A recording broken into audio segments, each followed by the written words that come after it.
Você já percebeu o silêncio do seu filho como um recado mais alto do que qualquer grito? Já sentiu que o olhar que passa por você, sem parar, carrega mais desprezo do que palavras duras jamais carregariam? Quando a indiferença entra em casa, ela não pede licença. Ela se senta à mesa, ocupa o lugar da conversa e transforma o amor em algo que dói em silêncio. E talvez o que mais machuque não seja a falta de respeito, mas a sensação inquietante de que algo falhou muito antes desse momento, em um ponto da história que ninguém quer revisitar. A parentalidade costuma ser vendida como um território sagrado, onde o amor garante reconhecimento e cuidado eterno. Mas Freud já sussurrava, entre linhas incômodas, que o amor também cria conflitos, dívidas emocionais e desejos não resolvidos. Nem todo filho aprende a amar do jeito que o pai ou a mãe esperavam. Às vezes, aprende a se defender. E quando você se irrita, quando cobra, quando insiste em ser ouvido, pode estar tocando justamente na ferida que mantém essa distância viva. O que parece desobediência pode ser uma resposta inconsciente a algo antigo demais para ser lembrado com clareza. Freud nos lembraria que a raiva, nesses momentos, raramente pertence apenas ao presente. Ela carrega frustrações acumuladas, expectativas silenciosas e o desejo secreto de ser reconhecido por quem um dia você protegeu do mundo. O filho que ignora, muitas vezes, está preso em um conflito interno que não sabe nomear. E o pai ou a mãe que sofre repete padrões sem perceber. Aqui mora o paradoxo. Quanto mais você tenta controlar, mais escapa. Quanto mais exige respeito, mais distante ele parece. O inconsciente conduz essa dança. E ninguém sai ileso quando finge não ouvir a música. Se você continuar reagindo do mesmo jeito, o resultado será previsível e doloroso. Mas Freud apontaria outro caminho. Um gesto simples, quase invisível, que desmonta a resistência sem confronto e devolve o poder a quem sempre esteve tentando demais. É isso que vamos revelar hoje, pela lente dele, sem promessas vazias e sem fórmulas mágicas. Se essa dor faz parte da sua rotina, deixe um like, escreva nos comentários se você está vivendo isso dentro de casa e permaneça até o fim. Ignorar esse passo pode significar continuar preso, exatamente onde tudo começou. O desrespeito de um filho não começa no tom de voz elevado nem na resposta atravessada. Ele nasce muito antes, no silêncio acumulado, nos gestos que foram se tornando automáticos, no afeto oferecido como obrigação e não mais como encontro. Quando um filho ignora, algo dentro do pai ou da mãe entra em colapso sem fazer barulho. Não é apenas orgulho ferido, é a quebra de um pacto invisível, aquele que dizia que amar bastaria. E quando esse pacto falha, a dor não encontra palavras. Apenas se espalha pelo corpo como cansaço antigo. Na visão que Freud deixou espalhada em seus escritos, a família nunca foi um lugar puro. Sempre foi um campo de forças, desejos contidos, cobranças silenciosas e conflitos que aprendemos a chamar de normais para não enlouquecer. O filho que desrespeita não surge do nada. Ele carrega dentro de si batalhas que começaram quando o amor foi sentido como peso, quando o cuidado veio misturado com expectativa, quando ser filho significou, sem perceber, dever algo que nunca foi combinado. O inconsciente não esquece, ele reage. A raiva que sobe no peito do pai ou da mãe costuma parecer justa. Um fogo que pede resposta, correção, limite imediato. Mas Freud alertaria em tom baixo. A raiva quase sempre diz mais sobre quem sente do que sobre quem provoca. Ela nasce da frustração de não ser reconhecido, de ter dedicado a vida inteira e agora se ver tratado como ruído de fundo. Nesse ponto, a reação impulsiva não restaura respeito. Ela apenas confirma ao filho que o vínculo ainda está preso ao controle, não à escolha. Existe um movimento invisível que sustenta esse afastamento. Quanto mais o pai exige presença, mais o filho sente a necessidade de fugir. Quanto mais a mãe cobra gratidão, mais o filho se fecha em silêncio defensivo. Não por maldade consciente, mas por um mecanismo interno de sobrevivência. Freud chamaria isso de repetição. Padrões antigos sendo revividos sem que ninguém perceba. Dois adultos presos em papéis antigos, tentando resolver hoje aquilo que nunca foi elaborado ontem. É aqui que começa a virada que poucos conseguem enxergar. Não no grito, não na cobrança, não no discurso longo esperando compreensão imediata. O caminho eficaz nasce quando o pai ou a mãe interrompe o ciclo interno antes de tentar corrigir o outro. Quando a raiva não é jogada para fora, mas observada. Quando o silêncio deixa de ser punição e vira espaço. Esse deslocamento assusta, porque parece desistência, mas não é. É o primeiro gesto real de autoridade emocional, aquele que desmonta resistência sem confronto e prepara o terreno para algo que ainda será revelado. Quando a reação automática é suspensa, algo estranho acontece por dentro. O pai ou a mãe sente um vazio, como se tivesse perdido a única arma que conhecia. Sem a raiva, sem a cobrança, sem o impulso de corrigir, sobra um silêncio desconfortável que obriga a olhar para dentro. Freud diria que esse momento é decisivo, porque é nele que o ego perde suas defesas habituais e o inconsciente começa a falar. E o que ele costuma dizer não é bonito nem simples. Parte dessa dor vem de expectativas que nunca foram ditas em voz alta, mas sempre foram sentidas. Durante anos, o amor parental foi oferecido junto com uma promessa invisível de retorno.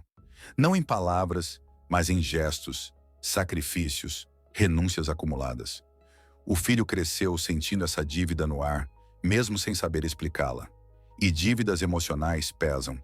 Para muitos filhos adultos, ignorar se torna a única forma de respirar, de se diferenciar, de existir fora da sombra de quem deu tudo. Não porque não amem, mas porque amar naquele formato dói. A mente freudiana enxergaria nesse afastamento uma tentativa inconsciente de separação. O filho precisa matar simbolicamente a imagem dos pais perfeitos para se tornar alguém inteiro. Quando o pai reage com raiva, ele reforça essa luta. Quando a mãe implora por atenção, ela confirma o vínculo de dependência que o filho tenta romper. O conflito se mantém vivo porque ambos estão presos ao mesmo enredo, repetindo falas antigas com vozes cansadas. Nesse ponto, o gesto mais eficaz não é se afastar por orgulho, nem se aproximar por desespero. É algo mais sutil e profundamente desconcertante. Retirar a carga emocional da interação. Falar menos, sentir mais. Agir sem a urgência de ser reconhecido. Freud acreditava que o que não recebe energia psíquica começa a perder força. Quando o pai para de reagir como ferida aberta, o filho perde o papel de agressor sem perceber. O jogo muda sem anúncio. Esse deslocamento interno começa a criar um vazio do outro lado. O filho, acostumado a provocar respostas previsíveis, encontra um espelho diferente. Não há confronto, não há drama, não há perseguição, apenas presença firme e silenciosa. Esse silêncio não é abandono, é maturidade emocional. E é exatamente aqui que a curiosidade do filho começa a despertar, mesmo que ele não admita. Algo mudou e o inconsciente percebe antes da consciência. O terreno está sendo preparado para o próximo passo, aquele que realmente desmonta a dinâmica antiga e redefine o respeito. Quando essa mudança interna se sustenta, o pai ou a mãe começa a sentir algo raro, uma força silenciosa que não depende da resposta do filho. Freud enxergava isso como um deslocamento do centro psíquico. A necessidade de aprovação perde espaço, e no lugar surge uma presença mais inteira, menos reativa. Esse movimento não acontece de forma limpa. Vem acompanhado de culpa, de pensamentos do tipo estou sendo frio ou estou desistindo. Mas não se trata de desistência. Trata-se de sair do papel que mantém o conflito vivo. O filho adulto percebe essa alteração mesmo sem compreender. A ausência da velha reação cria um estranhamento profundo. Antes, cada gesto de desrespeito produzia um efeito previsível. Tensão, cobrança, discursos longos, tentativas de correção. Agora encontra algo diferente. Não é indiferença, mas também não é submissão. É um espaço vazio onde antes havia embate. E o inconsciente não tolera vazios por muito tempo. Ele tenta preencher, questionar, testar novamente. Freud diria que, nesse ponto, o filho começa a entrar em contato com a própria ambivalência.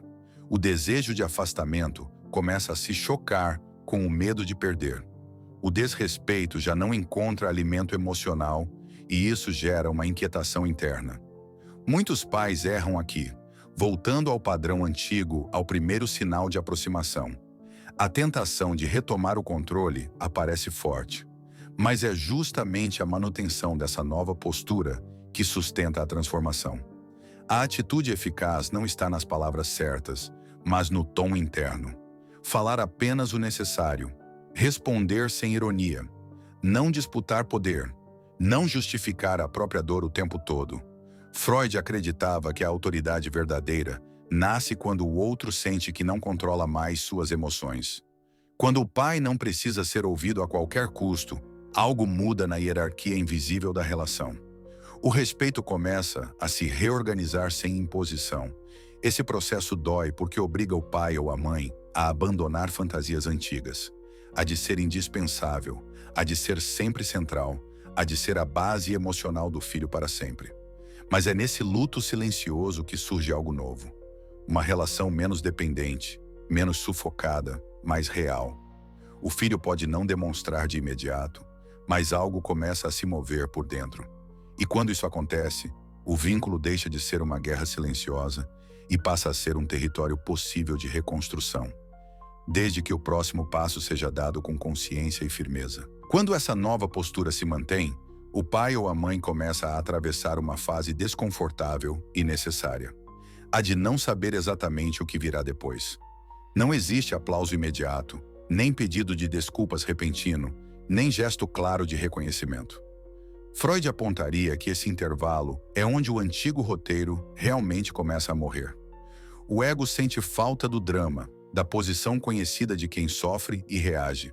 Sem isso, surge uma estranheza interna, como se algo estivesse fora do lugar. Mas é exatamente esse desalinho que indica a mudança real. O filho, por sua vez, entra em um conflito silencioso. A figura parental já não ocupa o mesmo lugar previsível. Não invade, não implora, não explode. Continua ali, inteira, mas não disponível para o jogo antigo. Isso ativa algo profundo, a sensação de perda de controle. O desrespeito, que antes funcionava como ferramenta de distância, perde eficácia. Ignorar já não produz poder. E quando uma estratégia inconsciente falha, outra começa a se formar, geralmente mais madura, ainda que resistida. Freud falaria aqui do retorno do recalcado. Emoções que o filho manteve enterradas começam a subir sem aviso. Culpa, ambivalência, saudade, confusão. Ele pode não se aproximar de forma direta, mas surgem pequenos sinais. Um comentário neutro, uma pergunta prática, uma presença rápida. Muitos pais perdem tudo nesse ponto por interpretarem isso como pouco. Mas não é pouco. É o máximo que o outro consegue oferecer naquele estágio, sem se sentir engolido. O gesto eficaz continua sendo o mesmo, agora com ainda mais precisão. Acolher sem agarrar. Responder sem invadir. Demonstrar interesse sem exigir continuidade. Freud acreditava que o vínculo saudável se constrói quando o outro sente que pode ir e vir sem punição emocional.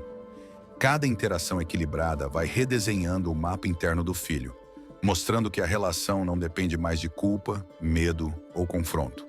Esse é o momento em que o respeito começa a se reorganizar de forma silenciosa. Não como obediência, mas como reconhecimento da existência do outro como sujeito inteiro. O pai ou a mãe que sustenta essa posição deixa de ser visto como ameaça emocional e passa a ser percebido como referência estável. Nada disso acontece rápido, mas acontece. E quando acontece, a relação já não retorna ao ponto inicial. Ela segue adiante, preparando o terreno para uma etapa mais profunda de todas, aquela que redefine definitivamente o lugar de cada um nessa história. Chega um ponto em que o pai ou a mãe percebe algo quase imperceptível, mas decisivo. A dor já não comanda cada gesto. Ela ainda existe, mas não dirige mais as escolhas. Freud veria isso como um reposicionamento interno raro, quando o amor deixa de ser uma tentativa de reparação do passado e passa a existir no presente, sem cobranças ocultas.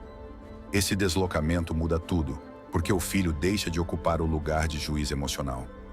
O respeito, que antes parecia algo a ser arrancado, começa a nascer como consequência, não como exigência. O filho sente essa mudança de forma confusa. Parte dele ainda espera a velha reação, o velho discurso, o velho conflito que confirmava a distância. Mas encontra outra coisa: estabilidade.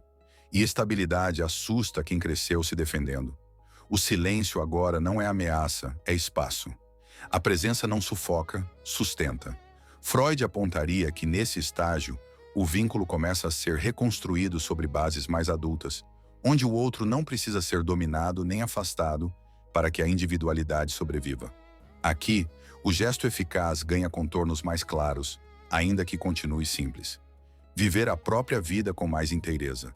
Reduzir a centralidade emocional do filho sem cortar o afeto. Demonstrar limites naturais, não como castigo, mas como consequência saudável.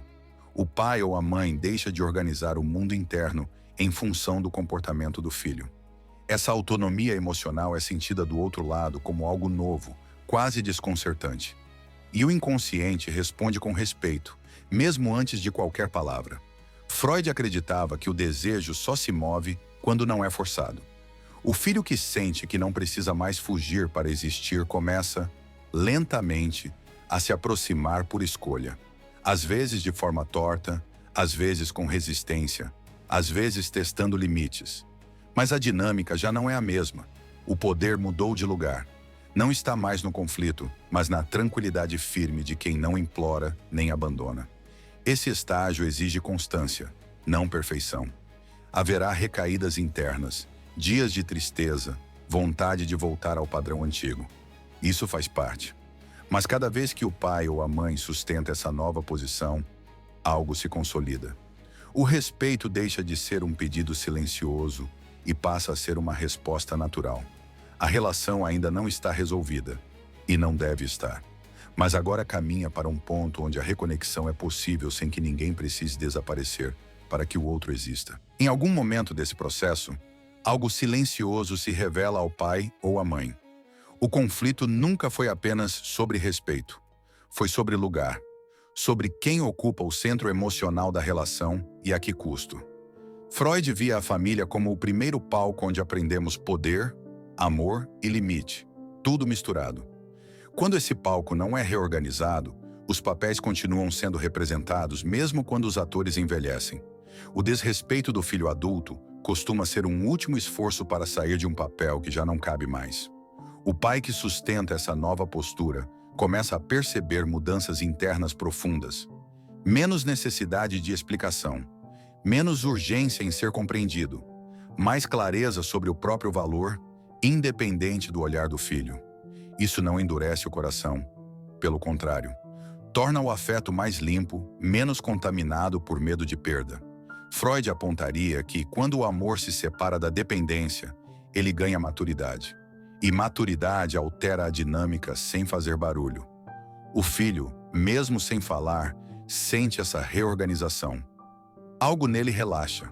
A luta perde sentido. O distanciamento deixa de ser uma necessidade constante. Pode surgir irritação, confusão, até tentativas de retomar o antigo jogo.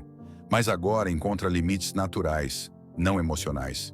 Não há punição, não há perseguição, não há abandono dramático. Apenas consequência e presença. Essa combinação, rara e poderosa, começa a redefinir o vínculo em um nível que palavras não alcançam. Aqui mora uma verdade difícil de aceitar. O respeito que cura não nasce da exigência, mas da coerência interna. Freud acreditava que o inconsciente reconhece a autoridade antes da consciência entender.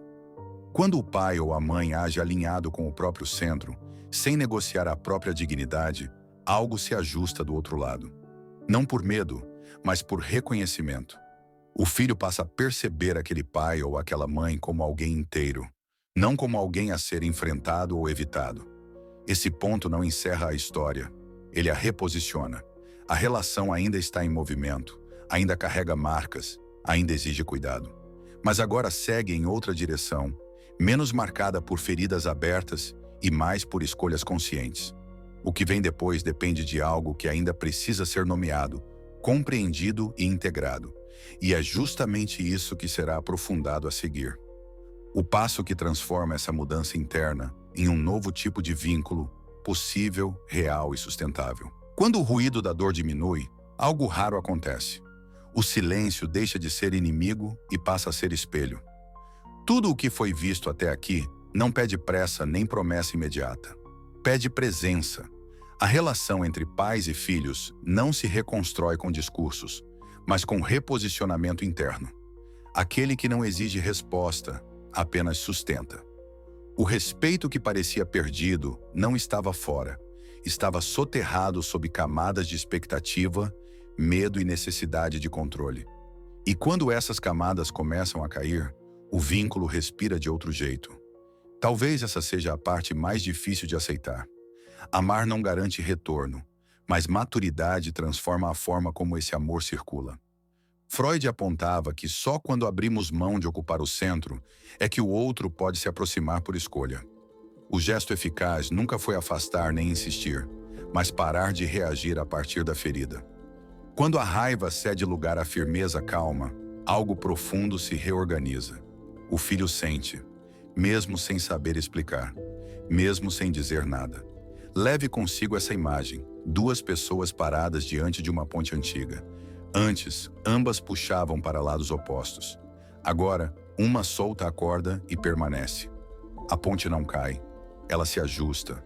Relações verdadeiras não precisam de força constante para se manterem de pé. Precisam de espaço, limite e dignidade emocional. Às vezes, o maior ato de amor é não fazer nada além do necessário e confiar que o silêncio também educa. Se essa mensagem tocou algo que estava guardado aí dentro, curta este vídeo como quem reconhece a própria história. Compartilhe com alguém que vive esse conflito em silêncio. Escreva nos comentários o que mais doeu ou o que começou a fazer sentido agora. E se inscreva no canal para continuar essa jornada de entendimento e reconstrução. Porque transformar a relação com um filho começa quase sempre no momento em que alguém decide transformar a relação consigo mesmo.